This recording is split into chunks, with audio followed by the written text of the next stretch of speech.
It's another adventure with HiddenIncasTours.com, and today we're exploring once again Pumapunku and Tiwanaku in Bolivia. So we flew from Pisco Airport and flew directly to La Paz, then explored. So this is probably my favorite location on Earth because it's likely the most mysterious. It's an aerial view of what is called Pumapunku, located near Lake Titicaca in the highlands of Bolivia, 13,000 feet above sea level. And academics cannot properly explain who built it, why and how it was built. So again, with an aerial view by drone, you see these very large blocks of stone. We have two types of stone located at Pumapunku. One is red sandstone, the quarry for which is located about 8 miles away to the west.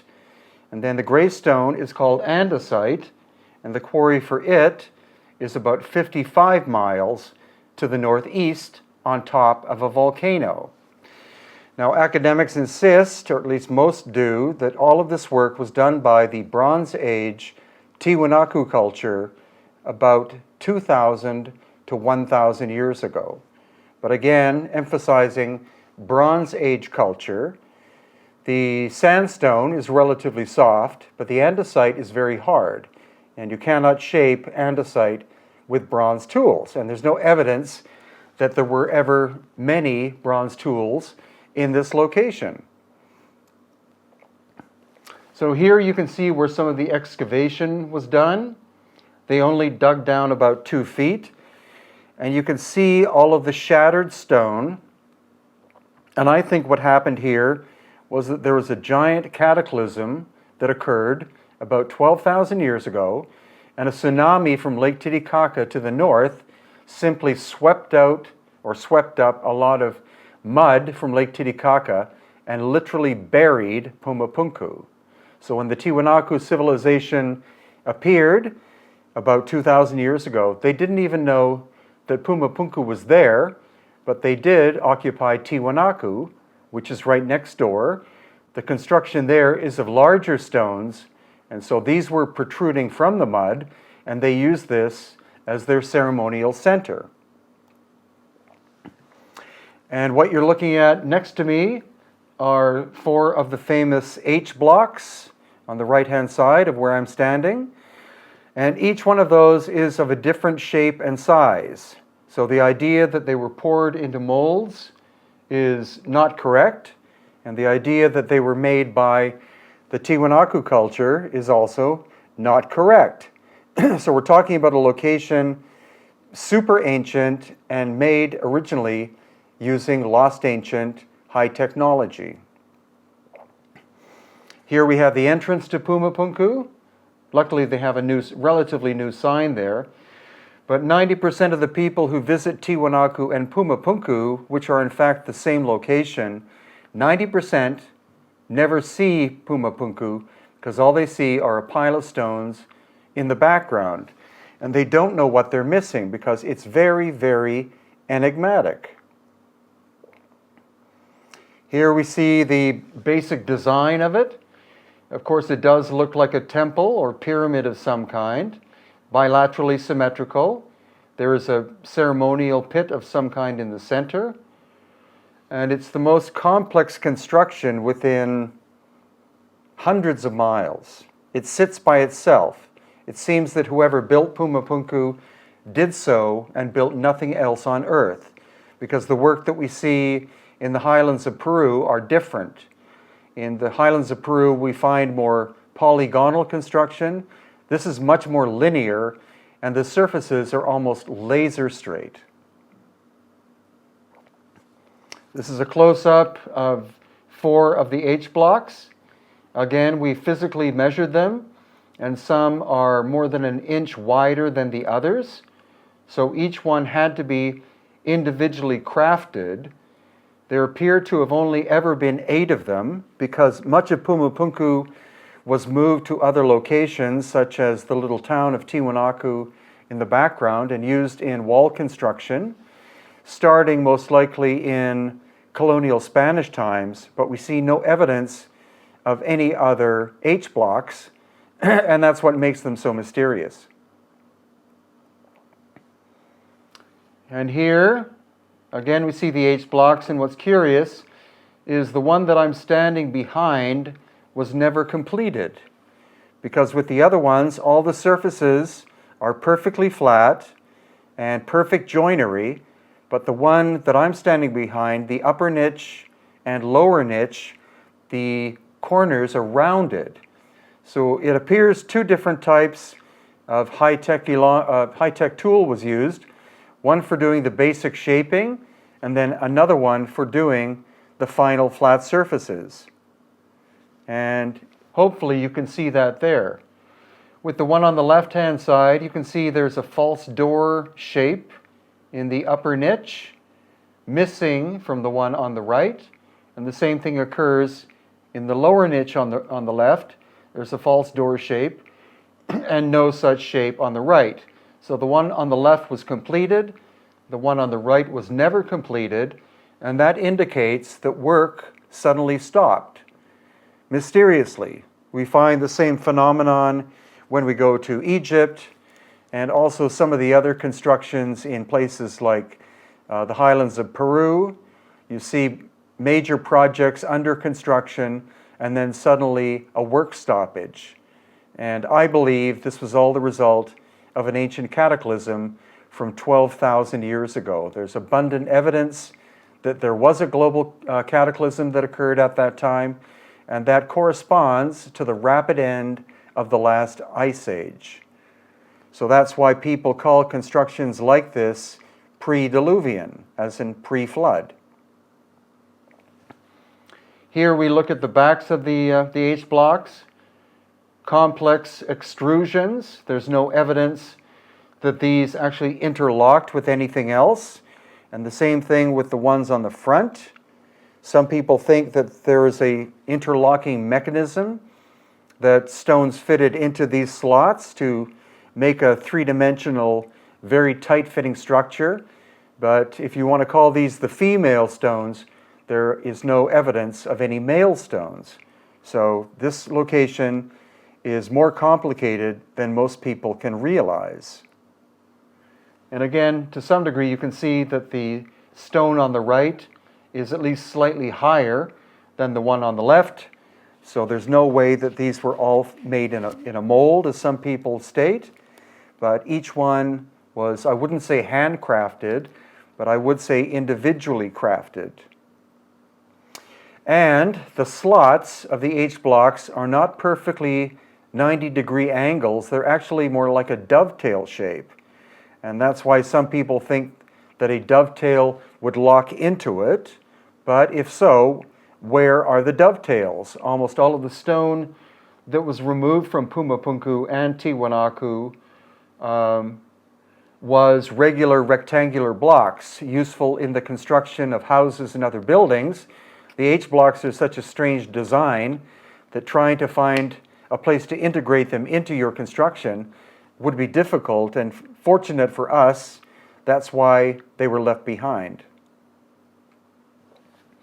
And then here we see all sorts of different and strange indentations. We see no actual artwork involved at Pumapunku, just geometric shapes and geometric designs. What we'll see at later, or in later photos, is we'll see Tiwanaku itself, and there you will see artwork, surface carving. And that was done by the Tiwanaku culture between 1,000 and 2,000 years ago. They simply took advantage of the flat surfaces and decided to put artwork. But whoever built Pumapunku, they were simply pragmatic.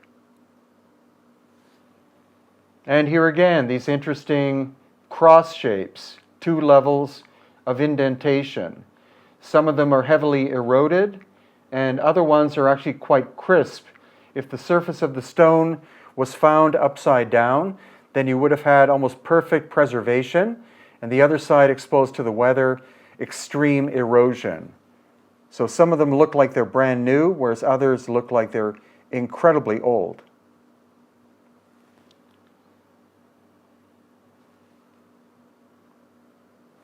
Here, two more of the H blocks. They're not in their original location. Four of the other ones are over on the left-hand side. And again, they are the great puzzle. They weren't building blocks. They seem to be magnetic as well in nature. We've moved magnets back and forth across the fronts of the H blocks and also into the recesses, and the compasses tend to go absolutely wild. I'm trying to figure out what the pattern is, and so that's why I've been here probably 55 times and will continue going a number of times a year in order to unlock the secret of how Pumapunku functioned and why is there this variable magnetism. This is a gate of some kind. There were in fact four, barely tall enough to allow a human to walk through. And then where you see the etch carving on the top, that was done by the Tiwanaku culture. Again, they found perfectly flat surfaces and decided to etch some of them with usually birdman designs. And then here we have the excavation, and you can see that some of the ancient stones are protruding from the wall. So it's quite clear that a lot of the construction at Pumapunku is still underground, but the archaeologists refuse to do any more digging. They say, we've dug down 2 feet and that's all there is. But there has to be much more to it because ground-penetrating radar has been done here by independent researchers, and they have found that there are chambers underneath Pumapunku. But will they ever be excavated? We'll have to wait and see. And then these are where clamps used to be. So different shapes and sizes of clamps that would lock different stones together. There is my foot for reference in terms of size. The clamps that were found were made of bronze, and it's very difficult to smelt bronze at 13,000 feet elevation, especially if you're a relatively crude culture. So it's possible that the bronze clasps were made by a much older civilization with the capability of melting bronze with ease. And these are more examples of these clamps and what are actually called Keystone Cuts. So again, these were used to lock the stones together, whether that was for earthquake proofing or maybe for the movement of energy through the stone. Since the stone is magnetic, it could be that, and actually full of iron as well, and quartz crystal, it could be that energy moved through the stones in original construction, and that the bronze clamps helped to facilitate the moving of the energy. And then these really interesting drill holes, perfectly evenly spaced, even in diameter. They had to have been done by some kind of power drill, but no such thing existed at the time of the Tiwanaku culture. And also, it would take at least hardened steel to be able to penetrate the stone in this way. Also, the grooves are perfectly flat and perfectly even, as if done with a powered router. And other strange shapes like this. You have the circle, which is more or less perfectly round but eroded, and then the square notches are actually tapered. They're wider in the bottom than they are at the top, as if something was meant to lock into them. But unfortunately, Pumapunku has been pillaged over the course of 1,000 years or more. In fact, when the Tiwanaku culture appeared 2,000 years ago, they immediately started to use the stones at Tiwanaku for reconstruction. So they moved a lot of the stones and built their own buildings. So there is absolutely no record or concept of what it originally looked like. But the foundations are perfectly level, within 1 degree. That takes some level of sophistication. In order to create a vertically level surface, all you need is something like a plumb bob. But in order to create a flat surface, that requires some degree of technology. Of course, we have things like levels, but it's doubtful that the Tiwanaku culture had anything like that, not even what we call a bubble level or anything. So this is an indication that the foundations of Pumapunku were found in place and were utilized by the Tiwanaku people as foundation blocks to build stuff on top of. We also find that some of the red sandstone blocks have melted surfaces, that the surfaces were turned basically into glass, and that requires a minimum of 1,000 degrees Celsius or possibly even 2,000 degrees Celsius, and that is much higher than a standard campfire or open flame. So could that be evidence of an ancient cataclysm, of plasma from the sun striking locations like this, basically making them explode? Could be. That's what we're doing in terms of further research. And this is more of a close-up. You can see that the surface of the stone is in fact vitrified and glassy. We also have these giant foundation blocks. The largest of the sandstone ones, there's one that is estimated to weigh 131 tons. And again, the quarry is 8 miles away up and over that mountain range. So how were they moved when no indigenous trees grow in the area? You have nothing to use as rollers. You couldn't pull them, so how were they moved across the landscape? So this is a view of the large foundation blocks. The one directly behind is the one that weighs 131 tons. They do look like that they originally were interlocking and all lined up, but some of them have sunken into the ground. Again, that could have been result of an ancient cataclysm liquefying the ground.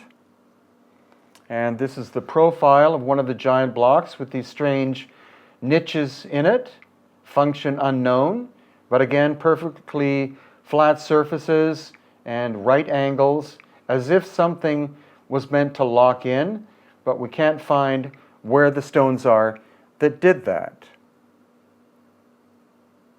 And here, the level shows the flatness of the surface, the fact that this one at least, is still almost perfectly level. And if you didn't have the pitting as the result of all the weathering, these surfaces would be almost laser perfect, flat. That is not something you can achieve with hand tools.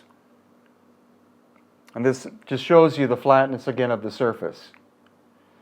Clearly, this was machined. And more evidence of cataclysmic damage. Some of these stones partially sunken into the ground. It's likely that the entire original foundational platform extended for 30 to 40 feet, that these big sandstone blocks interlocked with one another. But again, some have been broken up and moved to build other buildings. They actually dynamited the location for the foundation of the railway that was built nearby. So the sad case of Pumapunku is it's not in its original form in any way or shape. Then further afield, more than half a mile away, we find more bits and pieces of Pumapunku. So it could be that it's a much bigger site than the fencing which is presently around it. And then here again, the excavation going down 2 feet. Some of these blocks are in situ. And so, again, evidence that there was an ancient cataclysm that happened here that buried Pumapunku. And when the Tiwanaku people found it, it was simply a hill. Also more possible charring of surfaces here on the gray andesite. Again, possible evidence of solar plasma striking the surfaces.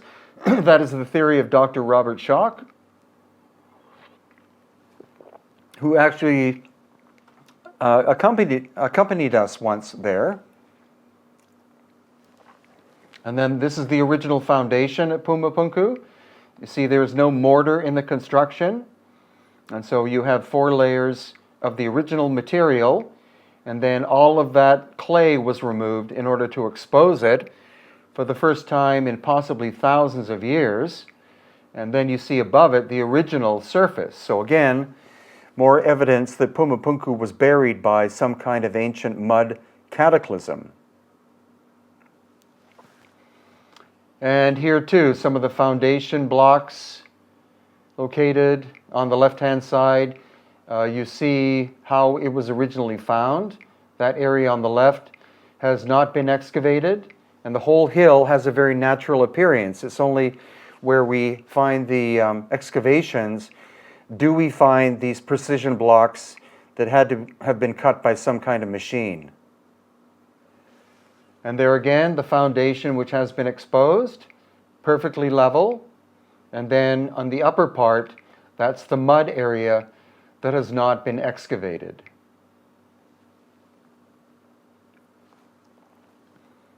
And once again, the difference between the areas that have not been excavated above and the areas that have been. You see 2 feet of more of mud on the bottom that covered up the foundation area, as much as 4 feet.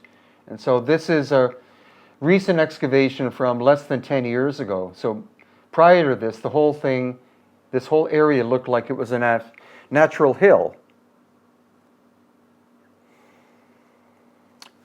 And this is a water channel located at Pumapunku. The stones still tightly fit together where you see my left and right hands. This was completely buried up until it was excavated.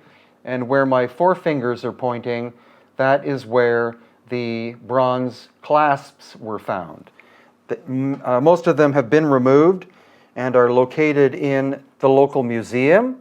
But again, trying to melt bronze at 13,000 feet by a relatively primitive culture would be very difficult to do.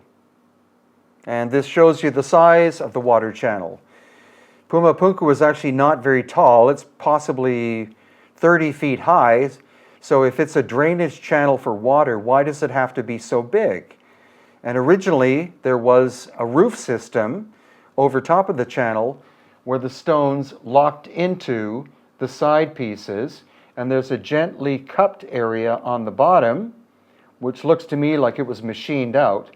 So if it was for the movement of water, why is it on such a great scale? It could be that this was some kind of refinery for metals, because there are a lot of metals found in the area, and that this was a way of pumping tons of water through the channel as a way to collect in pools and separate the metallic elements from the dirt and other debris, because the metals would tend to settle fast, especially gold, because gold is so heavy. Now we also find this ancient staircase made of megalithic blocks. And then in front, we see more recent repair with smaller stones. So the staircase leads to nowhere, but 12,000 years ago, the level of Lake Titicaca was 100 feet higher than it is today. And so at that time, these would have been stairs leading down to Lake Titicaca. So that again gives us this time element of most probably 12,000 years ago, as of either the destruction of Pumapunku or either the time of destruction or the time of construction, or both. But we do know the damage was likely 12,000 years ago, so the actual age would be older, but how much older is up to question. And just for a sense of scale, we have Antonio Portugal standing on the megalithic blocks here, again from a quarry 8 miles away. We also find elongated skulls. Now the cranial volume of this elongated skull is larger than a normal human being, probably 25% larger. So that is a genetic characteristic. And one of the other curiosities about Pumapunku, you have this element of the existence of early builders who don't appear to have been Homo sapiens sapiens. And that's just another one of the mysteries of this ancient place. Also, more evidence of there having been some cataclysmic event here, with bones that have been shattered to pieces. This is not a simple cemetery, but it looks like a place where major devastation occurred. Maybe it wasn't 12,000 years ago, but it was almost 100% sure prior to the time of the Tiwanaku people. And now we're moving to Tiwanaku itself, and that is located right next to Pumapunku. Elevation 3,700 or 870 meters. So an aerial view of what is called the Kalasasaya complex, and unfortunately it was rebuilt in the 1960s, and so that creates great confusion because it doesn't tell us exactly what it originally looked like. This is an interpretation of what it looked like. And another aerial view, and here again you see reconstruction of what is called the Akapana Pyramid, and it was a 7-level pyramidal structure, again partially reconstructed, but it also appears that it too was completely covered by an ancient wave of mud, was found by the Tiwanaku people, partially excavated, and then used as their central ceremonial site. And another aerial view of most of Tiwanaku, the Kalasasaya complex on the left, and then what's called the Sunken Temple in the middle.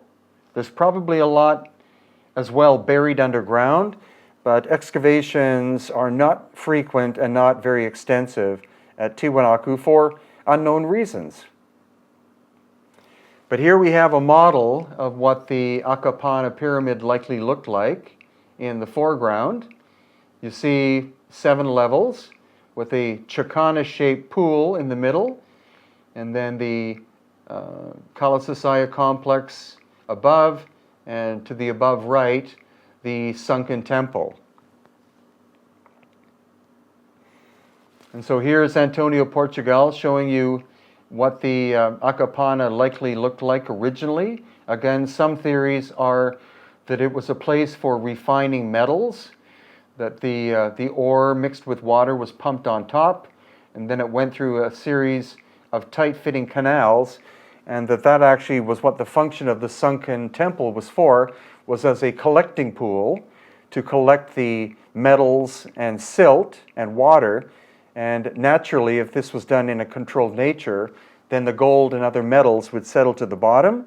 Then you would pull the drain plugs, get rid of all the water, clean out the silt, and then collect the metals for refining. But that is simply one theory. And here we see excavations done in the 1960s. The original construction is here. Appearance of lots of water weathering for some strange reason. And this area was covered in 6 feet or more of mud, so more evidence that it was buried by an ancient cataclysm. And this is simply a close-up of it. A lot of the stone has been moved around. Some of it has been pilfered by local people, but the foundation appears to be there, made of tight interlocking red sandstone blocks. And this, again, is the symbol that appears over and over again at Tiwanaku and Pumapunku. It's like a false door with a double lintel, and we see that over and over again. It's the only major example of so-called art that we see from the pre-Tiwanaku period, and that, I think, is almost like a maker's mark of some kind. Very mysterious, and likely not hand-carved, but machined into the surface.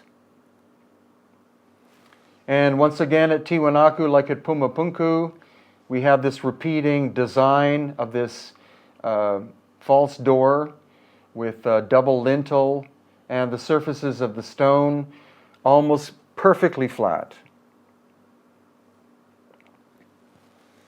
And again, magnetic anomalies, not with the red sandstone, but with the gray andesite. Some stones are more sensitive than others. The ones that are flat tend to not have too much of magnetic anomaly, but the ones which have the complicated angles, the magnetic anomalies go very wild. And so that's the main part of my research at Pumapunku and Tiwanaku now, is the magnetic anomalies. And this is Patricia Awian, and she's touching a piece of stone that we had sampled or tested, and it's 37% copper. So that could be an example of an ingot that was created in the early times at Tiwanaku, Pumapunku, as the initial material for further processing. So once again, the idea that the original function of Tiwanaku and Pumapunku was some kind of metal refining place. And here is a close-up of what that stone is. Again, 37 to 38% pure copper, which is not normal. And another piece being held by Anthony. Again, this piece is very high in copper content. We only found about half a dozen of these on location. The rest may have literally just been taken away and been refined, maybe even during colonial Spanish times, maybe even incorporated into the structures of local buildings in the town. And once again, showing you the incredible flatness. And once again, these square shapes are wider at the bottom than they are at the top, as if something was meant to lock inside. And these interesting semicircular shapes, they look like they were done by some kind of machine. Are these 1/2 of a perfect circle? We've never been able to find the other half. So again, just an anomalous feature whose function we haven't been able to yet figure out. And we've also found foundation blocks, the original foundation at Tiwanaku. And as you can see, perfectly level on the horizontal. So these are still in situ from the first period of construction, many thousands of years ago. And what we do know is there is a lot more underground at Tiwanaku and Pumapunku, but whether that will ever be excavated is in doubt. And simply another example of foundation almost perfectly level.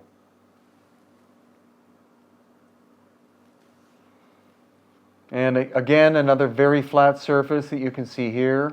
There are hundreds, if not thousands, of these precise blocks located at Tiwanaku, but again, unfortunately, Tiwanaku being occupied by the Tiwanaku culture starting around 2,000 years ago. A lot of the smaller stones would have been moved and utilized in other constructions, as well as during the time of the Spanish conquest and Spanish colonial period, and even up to the present day. The larger stones are in place because they were too big to move, and some of the foundation blocks are almost locked into the earth. And once again, this shows you that we don't have perfect 90-degree angles. This is at Tiwanaku, but what we have are dovetail shapes. So much more complicated than creating a perfect 90-degree angle. Each side is exactly the same. And so it does look like something was meant to interlock in the stone, but we can't find the pieces that could have done that.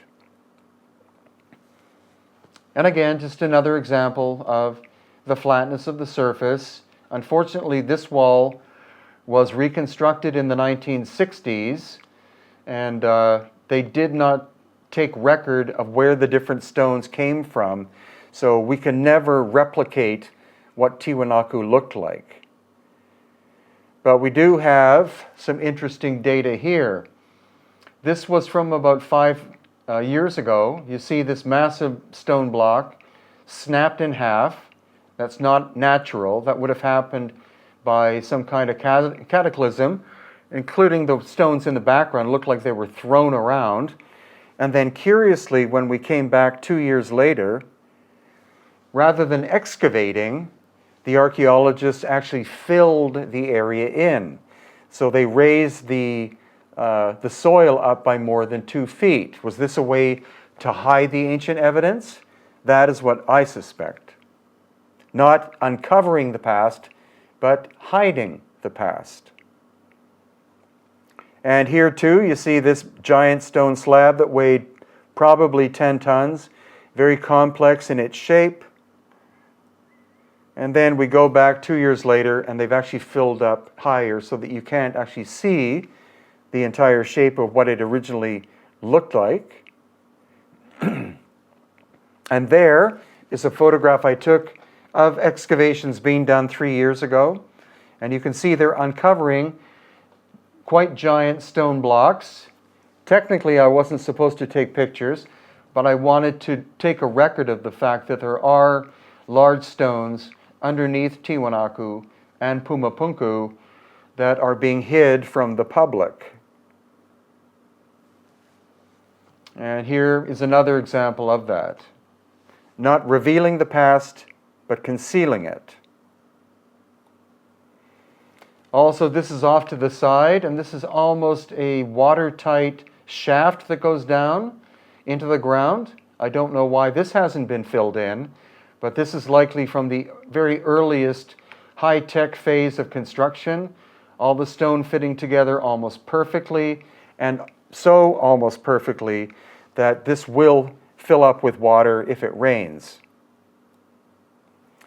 And then we have these two stones, again with these cutting areas in the center. Here seen lying down about 3 years ago. And then suddenly 2 years ago, they're seen standing up. So they're still manipulating the stones and moving them around, destroying the actual historical record of this location. This was probably done for the public to make it easier to look at them, but it destroys the actual historical record. That's why it's important to keep going back to see how the site changes over time. And here again, you see them standing upright. You don't see, actually we will see the detail here. The front surfaces are almost perfectly flat, and then the indentations, the angles or corners are actually rounded over. So like at Pumapunku, this is where a tool went in and did the initial cutting out of the depression or depressed area, and then another machine was to come and cut the corners, but work was interrupted for some reason. We also find these piles of ancient pieces of stone that are simply put into areas in some kind of random fashion. The round one on the left-hand side was a grinding millstone that was being created during Spanish colonial times, and the others are parts of waterways, some Tiwanaku vintage, others older, but there's no pattern to how they're put together. And that just makes the situation confusing. And here, another pile of different stones, no idea where they originally came from. And there is the Spanish colonial millstone in the center. And this very strange shape, you can see it's quite complex in design. And the most intriguing thing about it is that if you get up close to it, you see this very complex series of curves. You have sharp corners, very flat surfaces, and then this arch that goes in. It's a compound curve that would be very difficult to create in the first place. So what its original function is, was it part of a water movement system? That is presently, again, unknown, and why Tiwanaku and Pumapunku are so mysterious. Then here we are at the Sunken Temple. Again, what its original function was and why it was made as a sunken temple is unknown. The only original features there are the vertical stones, most of which are the andesite. The other ones were filled in the 1960s, confusing the whole situation. And here, all of these stone heads. Some people think that they represent the different people from history from different parts of the world, but they're very poorly done. The most intriguing aspect are the headbands that seem to be on many of them, and that is not a standard feature of the cultures of the area. And then when we get to the weathering, again, this wall has been reconstructed, and the vertical stone next to Susan here, you see the weathering pattern in the andesite is very strange. What we believe now is that part of Tiwanaku 12,000 years ago was actually underwater, because if you raise the level of Lake Titicaca up by 100 feet, part of these structures would have been underwater. So does that mean it was constructed underwater? Were they actually almost like little islands? And then again here, the vertical stones are original.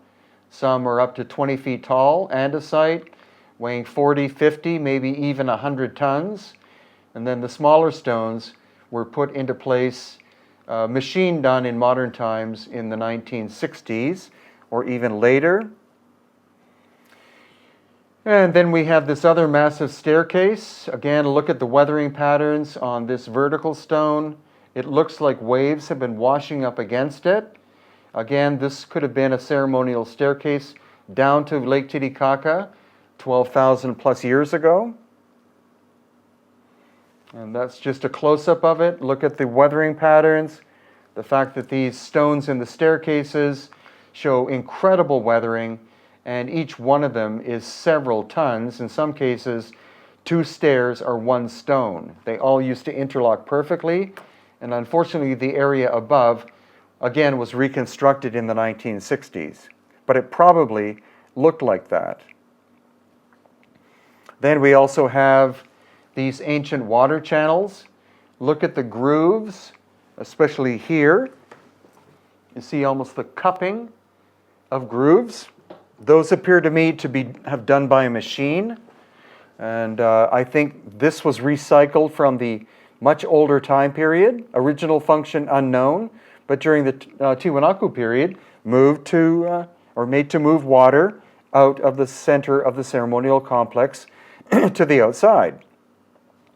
And again, more grooves that appear to be machine made, perfectly spaced, same width in between, and a gentle cupping. Then finally, we are at the famous Sun Gate. It was originally 1 piece of stone, about 10 or 11 tons. The ancient crack in the right-hand side is from deep antiquity, and all the surface carving was done during the Tiwanaku period. There we see the backside. So on the front, almost no erosion. On the back, incredible amounts of erosion. So it looks like several thousand years ago, the cataclysm struck, knocked it face down, broke it into 2 pieces. It lay there for thousands of years, and then the Tiwanaku people found it. They erected it back up, and then they carved the etching on the surface of it. Here we have author David Hatcher Childress in front of a sculpture of what is called Viracocha.